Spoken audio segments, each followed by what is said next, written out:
Mwy nabod boi sy'n rhoi cwrw ar ei gonfri. Mae'n byw o ddydd i ddydd yn aros am y rhaid bryd. Mae'n ar ddeg ac mae'n aros am baint. Mwy nabod boi sy'n medru byw efo'i olbrau. John, John, John, John yn marw am baint. John, John, John, John yn marw am baint. Ac mae'r merched yn meddwl I fod yn cute. Ond nawr mae John yn y mental institution.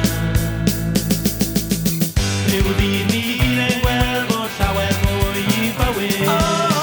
Nag eistedd mewn tafarnau na fe'n yn rhagywyd. Ar y llawer gallai fod yn iawn. Wy'n credu ai mas o gwbl o beint nawr. John, John, John, John yn marw am baint. John, John, John, John yn marw am baint. Ac mae'r merched yn meddwl I fod yn cute. Ond nawr mae John yn